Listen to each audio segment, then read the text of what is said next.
Stress తగ్గించుకోవాలి. నువ్వు ఆ స్ట్రెస్ తగ్గించుకోవడానికి నీకు నీ క్లాసులు చేస్తాను అంటే 4-5 రోజులు ఆ బాబా దగ్గర కూర్చుంటాడు. ఆయనకు 100 ఎకరాలు రాసిస్తాడు. అదేందో వింత వింతగా ఆ బాబా డాన్స్ వేస్తే ఈయన గంతులేస్తున్నాడు. ఆ గంతులేసేది ఎలాగుందంటే చూస్తే నవ్వు వస్తుంది మనకు. చిన్నపిల్లలాగా ఇంతమంది రాష్ట్ర రైతులు అంతా కష్టాలు పడుతుంటే ఆయన గంతులేసేటువంటి విధానం చూసి ఆ సినిమా పాట పెట్టుకొని ఎంత నవ్వు వస్తుందంటే ఈయన మన పరిపాలించేటువంటి ముఖ్యమంత్రి అని చెప్పి సిగ్గుతో తలదించుకునే పరిస్థితి వస్తూ ఉంది. ఈ రకంగా తన పరిపాలన ఏ రోజు కూడా ప్రజల గురించి ఆలోచన చేయట్లేదు.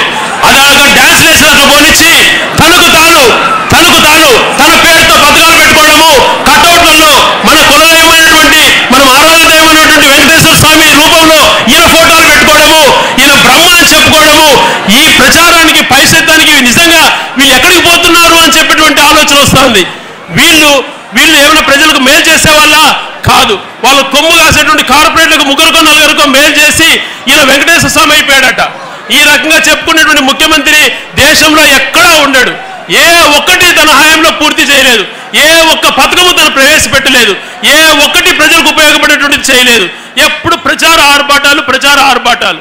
ఈరోజు మాకి అనేటువంటి జపాన్ కంపెనీ ఈ రాష్ట్రం బీహార్లో చాలా బాగుంది, ఆంధ్రప్రదేశ్ రాష్ట్రంలో విపరీతమైనటువంటి అవినీతి ఉంది అని చెప్పి వాళ్ళు పదే మాట్లాడితే ఆ కంపెనీ ఒకప్పుడు జపాన్ గురించి గొప్పగా చెప్పినటువంటి ముఖ్యమంత్రి గారు ఈరోజు ఆ జపాన్ కంపెనీకి నోటీసులు ఇస్తాడు.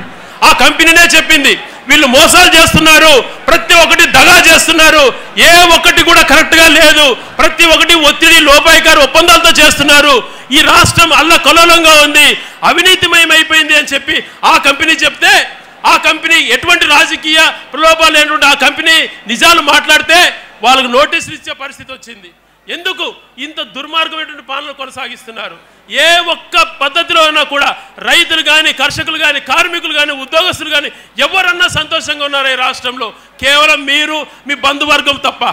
అది ఆలోచన చేయకుండా 85% రాష్ట్రంలో సంతోషంగా ఉన్నారని చెప్తున్నాడు. ఏమని సంతోషంగా ఉన్నారు? నువ్వేమన్నా ఒక్కటన్నా మంచిది నువ్వు చెప్పినటువంటి ఎన్నికల హామీలలో మేనిఫెస్టోలో ఒకటన్నా చేసావా? రైతు రుణమాఫీ దేశంలో ఆదర్శంగా తీసుకోవాలంట. ఏం చేసావో నువ్వు ఆదర్శంగా తీసుకోవాలి. రైతులు ఈరోజు ఆత్మహత్యలు చేసుకుంటున్నారు. రైతులు లక్షల మంది వలసపోతున్నారు. అన్నమో రామచంద్ర అని అల్లాడుతున్నటువంటి రైతన్నాన్ని చూస్తే మీకు బాధ కలిగలేదా? 85% అందంగా సంతోషంగా ఉన్నారు అన్నటువంటి మాట ఏ రకంగా మీ నోట్లో నుంచి వస్తుందో ఒక్కసారి ఆలోచన చేయాలి. ఇంత దుర్మార్గమైనటువంటి పాలన కొనసాగిస్తున్నటువంటి చంద్రబాబు నాయుడు గారికి ప్రజలు గుణపాఠం చెప్పాలి. రైతు సోదరులు సంతోషంగా ఉన్నారు అని అంటే ఆ దివంగత నేత రాజశేఖర రెడ్డి గారు పరిపాలన చేసినటువంటి 5 సంవత్సరాలలో ప్రతి రైతు సంతోషంగా తలెత్తుకొని నేను రైతును అని చెప్పే పరిస్థితి ఉండేది. ఈరోజు రైతు అనేటువంటి పరిస్థితి దుర్భీరంగా ఉంది. సినిమాల వాళ్ళకి అపాయింట్మెంట్లు ఇస్తాడు, సినిమాల వాళ్ళకి రాయితీలు ఇస్తాడు, ఎవరు పోతే వాళ్ళకి అందరికీ అన్నీ ఇస్తానంటాడు, రైతులు పోతే మాత్రం బయటికి పోండి అంటాడు. ఏమిటి అన్యాయం? ఎందుకు నీకు ఇంత విపక్ష రైతులంటే? ఎందుకు రైతులంటే నీకు ప్రేమ లేదు? ఎందుకు రైతులపైన కక్ష కట్టావు? రైతులు లేకపోతే మన రాష్ట్రం ఉంటుందా, దేశం ఉంటుందా? ఎందుకు నువ్వు ఆలోచన చేయలేకపోతున్నావు? పూర్తి అవినీతిమయంలో కూరుకుపోయినటువంటి నీ ప్రభుత్వం కప్పిపించుకోవటానికి 4 భజనలు చేసేటువంటి మీడియాలను పెట్టుకొని తప్పుడు వార్తలు ప్రచారం చేయిస్తూ ఉన్నది లేనట్టు లేనిది ఉన్నట్టు చూపించుకుంటూ మీరేదో గొప్పగా పరిపాలన చేస్తున్నామని చెప్పుకోవడం సిగ్గుచేటు. పక్కన ఉన్నటువంటి తెలంగాణ రాష్ట్రంలో ఆ ముఖ్యమంత్రి గారు రైతుల కోసం కొన్ని ఫ్రీ పథకాలు, ఎరువులు ఉచితము, పంటకు 4,000 రూపాయలు ఇస్తానని మనకన్నా వ్యవసాయం తక్కువగా ఉన్నటువంటి ఆ రాష్ట్రంలో ప్రకటిస్తుంటే ఈ ముఖ్యమంత్రి గారు నిద్రపోతున్నారు. రైతులు అన్న మాట నోట్లో నుంచి రాదు. ఏమనంటే ఆదర్శంగా నేనే మొత్తం రుణమాఫీ చేశాను అంటాడు. ఎంతమందికి రుణమాఫీ అయిందంటే కనీసం ఆ ఉన్నటువంటి రైతు తీసుకున్నటువంటి అప్పులలో 2% కూడా మాఫీ కాల, కానీ పూర్తిగా మాఫీ అయిపోయింది అంటాడు. ఎందుకు నీకు అబద్ధ ప్రచారాలు? నోటి మాట ఎత్తే నీ నోట్లో నుంచి వచ్చేటువంటి అసత్య మాటలు, ఏది మాట్లాడినా ఏ మీటింగ్లో మాట్లాడినా అసత్యాలు. నేనే పెద్ద కార్మికుడిని, నన్నే సన్మానించాలి, ఎవరి దేశంలో సన్మానించకూడదు అని చెప్పుకుంటాడు. ఎందుకు నీకు ఈ ప్రచార పిచ్చి? ఏం చేస్తున్నావు నిన్ను సన్మానించాలి? ఒక్కసారి నువ్వు ప్రశ్నించుకో. ఎక్కడన్నా గ్రామీణ ప్రాంతాలకు వచ్చి రైతులు ఎలాగున్నారో ఒక్కసారి నువ్వు వచ్చి పరిశీలన చేస్తే తెలుస్తుంది. పోలీసులతో కాకుండా స్వయాన రండి, మీరు మీ శాసనసభ్యులు మీ మంత్రులు రండి గ్రామాలలోకి, మీకు తెలుస్తుంది రైతులు ఎలాగున్నారు. ఎక్కడ కూడా ఏ ప్రాంతంలో కూడా రైతులు సంతోషంగా లేరు, చాలా కష్టాలు పడుతున్నారు. ఈరోజు గిట్టుబాటు ధర కల్పించకపోగా అవమానకరమైన రీతిలో చేయడము, ఆ పంటకు ధర స్థిరీకరణ అని చెప్పి 5,000 కోట్లు పెడతానటువంటి చంద్రబాబు నాయుడు గారు బడ్జెట్లో తను ఊసే ఎత్తలేదు. ఏ ఒక్క హామీ నిలబెట్టుకోలేదు.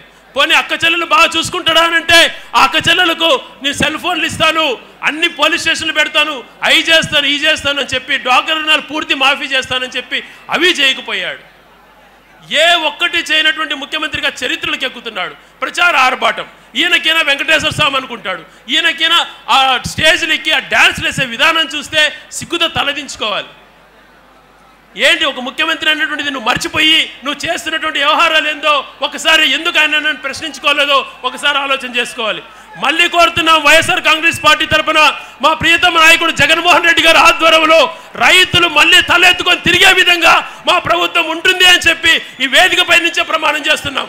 ప్రతి ఒక్క రైతు సంతోషంగా ఉండేటట్టు, ప్రతి రైతు నేను బాగా బతుకుతున్నాను అని చెప్పేటువంటి రోజు ఖచ్చితంగా వస్తుంది అని చెప్పి ఈ వేదిక నుంచి హామీ ఇస్తూ, భవిష్యత్తులో గుర్తుపెట్టుకోండి సోదరులారా, విపరీతమైనటువంటి హామీలతో వస్తాడు చంద్రబాబు నాయుడు గారు. ఇంటికి కేజీ బంగారం ఇస్తానంటాడు, విమానాలు ఇస్తానంటాడు. నమ్మి మోసపోకండి. ఒక్కసారి ఆల్రెడీ మనం మోసపోయినాం, ఇంకా మోసపోకూడదు. మనం అందరం కళ్ళు తెరవాలి. ఈ దేశంలో కానీ ఈ రాష్ట్రంలో కానీ బాగుండాలంటే రైతులే బాగుండాలి. ఆ రైతుల కోసం వైఎస్ఆర్ కాంగ్రెస్ పార్టీ నిత్యం పనిచేస్తుందని మాటిస్తూ మా ప్రియతమ నాయకుడు జగన్మోహన్ రెడ్డి గారు రైతుల కోసమే పనిచేస్తారని మరొకసారి తెలియజేస్తూ సెలవు తీసుకుంటున్నాం.